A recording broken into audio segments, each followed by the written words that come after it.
एकादशी कौन है? कहां से प्रगटी है? माया? नहीं, एकादशी है कौन? क्यों इसकी इतनी प्रधानता है? क्यों इसकी पुण्यता है? ऐसा क्या है एकादशी में जो इसकी पुण्यता मानी जाए? कौन है ये जो भगवान नारायण तक एकादशी का व्रत करते हैं?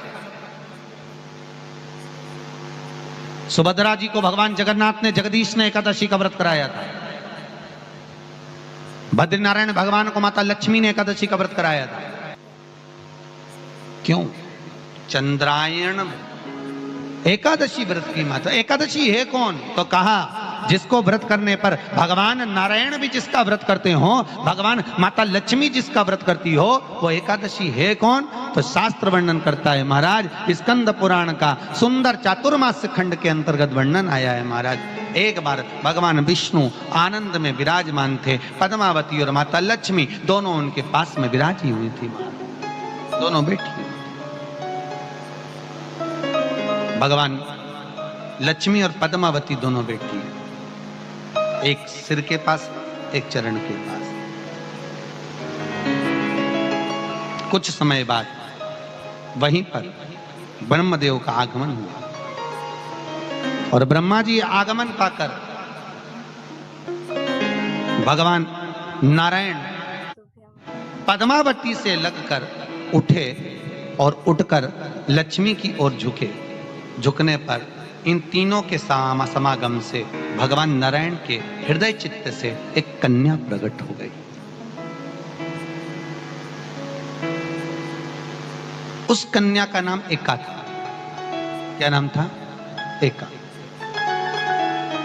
अब 10 उसके गुण इतने प्रबल थे, वो 10 गुण उसके बड़े प्रबल थे कि वो एका जिसको निहारती थी उसको संपदावान बना देती थी। जिसको देख लेती थी उसके जीवन में वो आनंद की अनुभूतियां करा देती थी।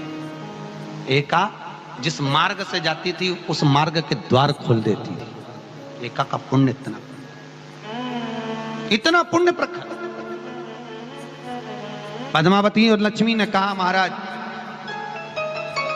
ये बेटी आपके द्वारा निर्मित हुई है, इसका कन्यादान करना चाहिए। हमारे यहाँ हिंदू धर्म में रीति है, जिस दिन कन्यादान करा जाता है उस दिन व्रत रखा जाता है।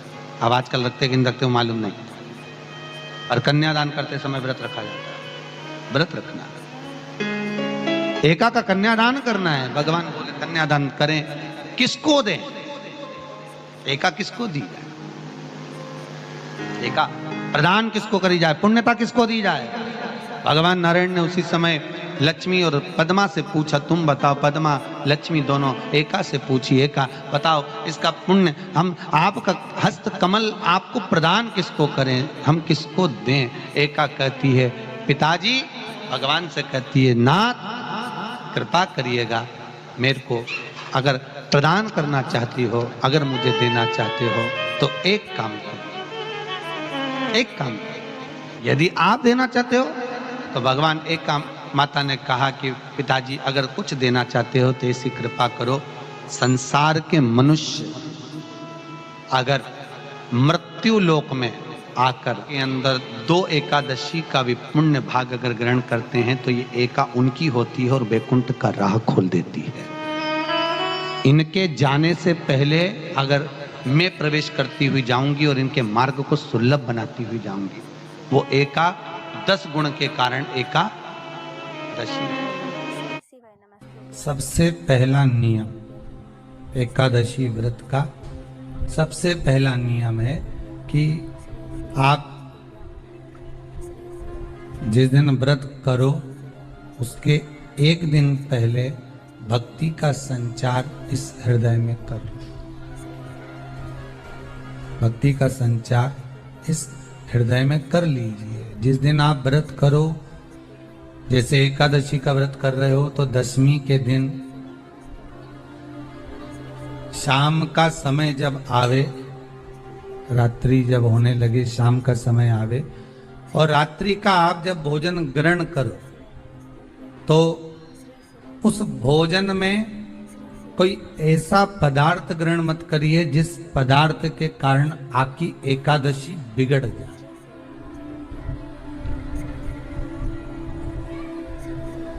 एकादशी का दूसरा नियम बहुत ध्यान से सुनिएगा। जिस दिन आपकी एकादशी का व्रत हो उस दिन प्रयास करिएगा कि अपने हाथ से किसी भी वृक्ष की कोई पत्ती टूटे ना।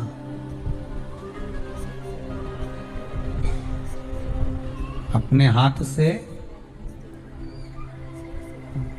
किसी भी वृक्ष की, पौधे की, किसी भी वृक्ष की पत्ती अपने हाथ से ना टूटे। बहुत ध्यान दीजिएगा महाराज। एकादशी का ये दूसरा नियम है कि अपने हाथ से किसी पौधे की, किसी वृक्ष की, किसी डाली की कोई पत्ती टूटे ना, कोई पत्ती ना टूटे, इसका प्रयास करिए। यहां पर तीसरे नंबर का जो, चौथे नंबर का जो उपाय बताया है, उपवास करने का जो नियम बताया, उसमें वर्णन किया एकादशी के दिन अगर आपका व्रत है तो आप भूलवश भी डब्बे में रखी हुई रोटी गाय को ना देते हुए कुछ थोड़ा सा फल, फलहार, कोई केला, कोई सेब, जो आप खाते हो, अंगूर, पपीता, जो आप ग्रहण कर रहे हो, उसका थोड़ा सा भाग आप गाय को प्रदान करो। आप गाय को दीजिए।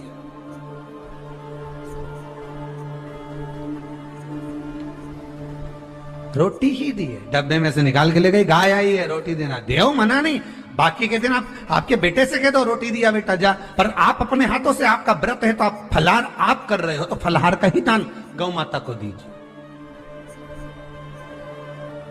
पांचवा वर्णन किया चतुर्थ भाव में, बन सके जितना एकादशी के दिन भगवान का ओम नमो भगवते वासुदेवाय का जाप करें या अपने गुरु मंत्र का स्मरण करें, या जो मंत्र आपके हृदय में समाहित हो, श्री शिवाय नमस्तुभ्यम, ओम नमः शिवाय, राम कृष्ण शिव, जो मन पड़े उसका भजन करें, पर दिल से करें। जितनी देर करते बने उतना देर। माला पकड़ने की भी जरूरत नहीं कि माला पकड़ के बैठता हूं तो घटकी जिब्या से जप लो, नहीं जी जी वही उतना में ही पूरा हो जाए, वही बहुत। महाराज पांचवा नियम कहा, जिस दिन आपका व्रत रहे किसी निंदक से बात ना करें। निंदक जानते हो? भाई दूज के दिन, दिवाली की जो भाई दूज होती है ना, होली दिवाली की जो दूज होती है, उनमें ऐसा गोबर का भाई दूज बनाते हैं और पास में एक चुगलखोर भी बना है और चुगलखोर के ऊपर ऐसा भाटा धर रहे हैं, एक पत्थर। अब तुम्हारे उधर रखे कि नहीं रखे हमें नहीं मालूम रहे हो, जितने आस्था पे सुन रहे हो, पर हमारे इधर तो ऐसा रहता है गोबर का भाई बहन बनाए और उसकी पूजन करे, उसके पास में एक गोबर का चुगल चोर भी बनाया, उसके ऊपर बाटा धर। कथा वर्णन कर रही है, निंदक से बात ना करे। मान लो किसी ने आकर आपको निंदा कर भी दी तो तुरंत सूर्य नारायण भगवान का दर्शन करें और 3 बार उनका दर्शन कर कर नेत्र बंद करें, तब जाकर वो निंदा जो अंदर गई है अंदर पवित्रता प्रदान करेगी, तब जाकर एकादशी का व्रत लगेगा। पहले तो प्रयास करो, अगर जो निंदा करने आता है ना तो उसको उस दिन एकादशी वाले दिन दरवाजे पे लिख दो कि चुगल चोर। फिर कहा जीव की हत्या ना करे, अगला नियम है अपने द्वारा जीव की हत्या ना हो, प्रयास करना, किसी को कष्ट ना हो। 18 नियम में से एक नियम और, प्रयास करिएगा एकादशी जब भी करें तो द्वादशी से जुड़ी हुई करें, 10वीं से जुड़ी हुई एकादशी कम करें। जो वैष्णवों की एकादशी कौन सी होती है? जो एकादशी द्वादशी से जुड़ी हो, 10वीं से नहीं। 10वीं से जुड़ी हुई एकादशी व्रत कहलाती है और द्वादशी से जुड़ी हुई एकादशी पुण्य फल प्रदान कर कर वैष्णवों को भगवान के चरण में छोड़ आती है। इसलिए एकादशी द्वादशी से जुड़ी हुई होना चाहिए। वैष्णव एकादशी। फिर अगला वर्णन किया गया। महाराज शास्त्र कहता है, अगला वर्णन जो किया गया उसमें बताया, प्रयास करें जिस दिन एकादशी हो उस दिन घर में बुआरी झाड़ू आदि जो लगती है वो दूसरा लगा लें। क्यों? उसका वर्णन है, अगर आप बुआरी लगाएंगे, झाड़ू लगाएंगे, पोछा लगाएंगे तो हो सकता है कोई जीव आपके हाथ के द्वारा मर जाए। तब एक बार ये कथा हमने काशी में कह दी थी। कहां करोगे? सारे व्रतों में केवल एक व्रत ऐसा होता है एकादशी का, जिसका उद्यापन पहली एकादशी पर भी कर सकते हो। सारे उद्यापन में केवल एक उद्यापन ऐसा होता है, सारे व्रतों में एक व्रत का उद्यापन ऐसा होता है, वो है एकादशी का। ये जरूरी नहीं कि 26 पूरी होगी तभी तुम करोगे, या तो पहली में ही कर लो या फिर 26 पूरी हो तब कर। पर उद्यापन, अब तुमको ऐसा लगे कि हाँ मैं अभी तो जीऊंगी हो, अभी तुम्हारा बाल भी धोला नहीं हुआ, तुमको ऐसा लगे तो अभी तो मैं तो बढ़िया। तो पहली पर करने से क्या फल मिलेगा? तो एकादशी की नियमावली कहती है, अगर मान लो आपने पहली एकादशी पर भी उद्यापन कर लिया, इसके बाद में जितनी एकादशी करोगे वो सारी तुम्हारे खाते में जुड़ती जाएगी। मतलब बैंक में खाता खोल लो, ठीक है? खाता खोल लिया, अब जितना कमाता जाओगा उसमें डालते जाओ, जितनी कमाई करके लाओगे उसमें जमा करते जाओ। एकादशी एक बार उद्यापन पहले में भी हो गया तो बाकी का पुण्य तुम्हारे खाते में आ जाए, उसका पुण्य। एकादशी का उद्यापन बड़े महीने में माघ शुक्ल एकादशी के दिन, माघ का महीना हो, शुक्ल पक्ष की जम के बोलिए एकादशी हो, प्रयास करना कि आप उद्यापन करें। भले 5, 10, 11, 12 जितनी एकादशी हो जाए, 26 हो जाए तो ज्यादा अच्छी है, नहीं तो आप करें तो माघ महीने की शुक्ल पक्ष की एकादशी के दिन आप उद्यापन करें। प्रयास रखना, प्रयास रखना।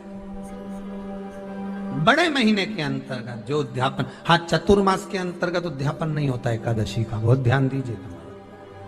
ये जो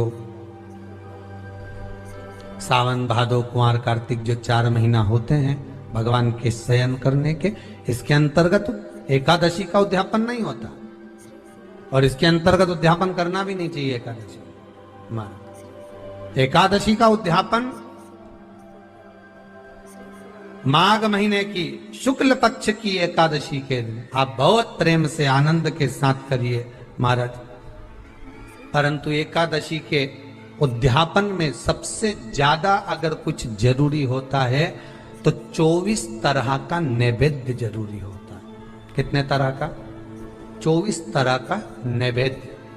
अब आप कहोगे गुरुजी उद्यापन हम कर रहे हैं एकादशी का, तो उसमें तो फलहार का हमें नैवेद्य बनाना चाहिए। तो फिर ये पुराण के अंतर्गत स्कंद पुराण में ये चीज लिखी है कि एकादशी का जब उद्यापन करते हैं तो 24 तरह का नैवेद्य बनाकर सिद्ध करते हैं। 24 तरह का नैवेद्य जान रख लेना, का हलवा बना लो, खीर बना लो, पूड़ी बना लो, सब्जी बना लो, पकोड़ा बना लो, भजिया बना लो, ऐसे 24 तरह का नैवेद्य अलग अलग चाहिए।